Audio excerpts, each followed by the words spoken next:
Welcome to Ballsy, the podcast where I interview successful artists and creators on how they got the balls to sell their art and turn their practice into a profitable business.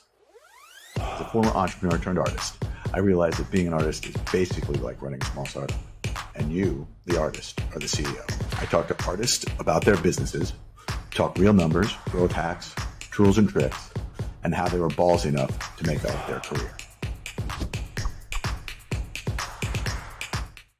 Welcome to Ballsy, for those artists who have the balls to sell their art. Today we are fortunate enough to have Adrian, who now lives in Portland, but is known for some famous works out of Nashville, one of my favorite towns.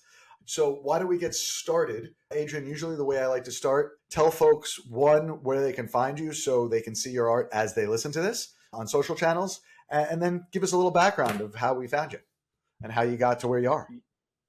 So social channels, really, I primarily just use Instagram, and that's asap.gif. So asap.gif, and it is GIF, graphic interface. Not GIF? So no, it's not GIF. In graphic image, if I don't want to get emails about that. Anyways, and then the website is basically the same, asapgif.com. And yeah, so I don't know how you found me, but a little background on me. I live in Portland. I essentially split my time because my dad is back in Nashville. Between that and different projects and stuff, because I'll still do work back in Nashville. I'm mostly based in Portland, but I'll go back anywhere from 4 to 6 times a year for different things. So yeah, I live in Portland now. I'm actually from Nashville. A lot of people have been moving there, but born and raised. Let's see, I went to school for music, actually. My whole life up until being a professional artist was spent in the music industry. Okay. My dad's in music. I went to Berkeley in Boston. I had this grand vision of following in the footsteps, so to speak, and I had a band all the way through college. We moved back to Nashville, and basically, if you've seen Spinal Tap, it's like that. Everything that could go wrong went wrong, but it's all good. It's all good. It was just some childish shit. Can we curse? Is that cool? Yeah, curse away. Okay. Fuck, shit, cock. No. Anyways, no. So we're young kids, and it didn't work out because it didn't work out. We probably honestly weren't that good, but they were fine. I'm not the best singer, so I didn't want to start another band.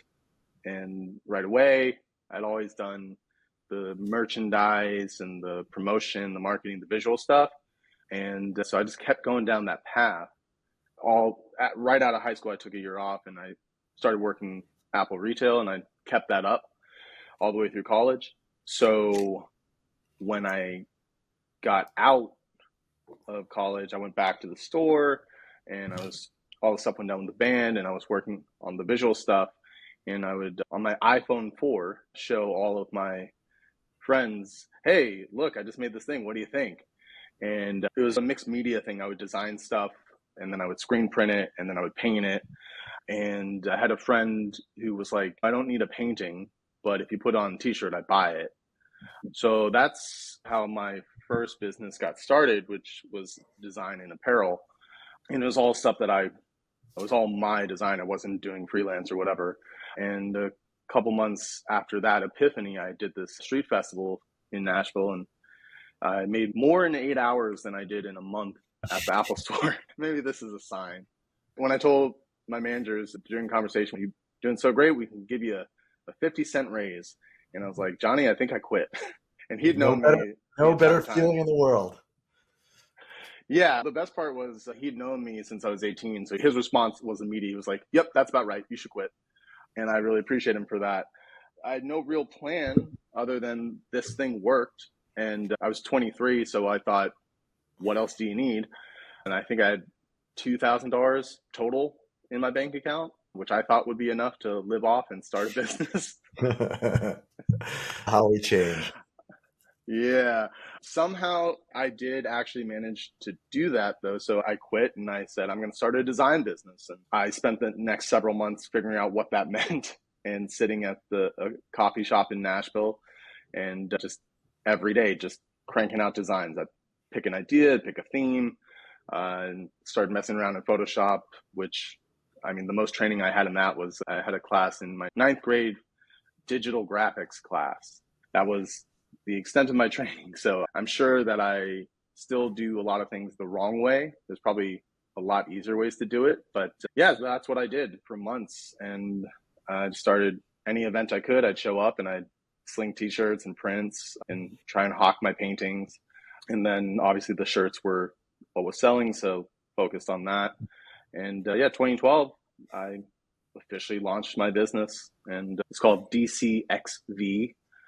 And just did the same thing. Showed up at events, slinging shirts and prints. Now, was it in that time?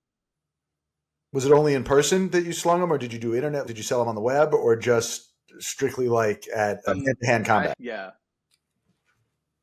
I had a website, but I primarily, this was right about the time that social media or Instagram was starting.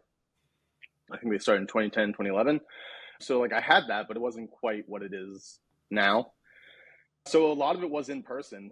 And I had the idea that if I designed some Nashville specific stuff, that could be the iPod, so to speak, the thing that would get people in the store to then look at everything else that I was doing, which proved to be correct, because at the time there wasn't anyone making any cool local apparel. And that was something I noticed. New York had that, LA has that, all these, Chicago, all the big cities and big cities around the world, there's like the touristy kitschy stuff, but then there's the stuff that actual people who live there would even wear. So I started making a few things like that, and for a while that was the case, but eventually everyone just wanted the Nashville stuff because Nashville exploded. But yeah, around the same time period, end of 2011, beginning 2012, and I was just designing my ass off every day. I came up with this one design in the theme of the Nashville stuff and said, I believe in Nashville. It was inspired by a couple things. Nashville had a really devastating flood in 2010. So I noticed there was a lot of community sentiment, a lot of strong feelings, like personally, but also just in the city itself. And so I had been gestating on that. And then the 2012 election was super contentious, or so we thought at the time. Right. Seemed it. If we only knew. Yeah. So I wanted to do something that could just be a positive thing that whoever you are, you can get behind. Doesn't matter where you're from or what you believe in. It could just be something for everybody. And that was the idea. So I made this series and I thought to myself, I don't think this will work as a t-shirt. So maybe I'll put it up on a wall somewhere. And I'd never painted a mural or anything before, but I found a building in this area that when I was in high school is where you went to get drugs or get murdered, and then had started turning around about the time I started moving back. And there was a building that just had this big open parking lot, and there was a wall that faced the street, and that building they're renovating it, so it was just empty at the time. And I literally knocked on their door and said, hey, I have an idea, can I talk to you about it? And so I did, and they were really receptive, and I said, let's try it for a year, and at the end of the year, if you don't like it, I'll take it down.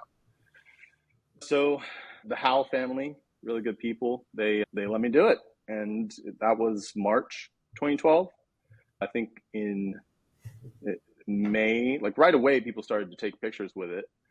I think GQ came to town. They did a whole shoot in Nashville, and they used it as a backdrop for a couple photos. And it just picked up steam from there. And then as Instagram, or the version of Instagram that it has evolved into today, really started to take off, that's when you started seeing people making it a destination to come to when they were coming from out of town and line up. And I saw that's also about the time my business started shifting away from the demand for my design work versus I guess it's all my design work, but my artistic stuff versus the Nashville stuff, which in hindsight is a good learning experience as far as a business goes.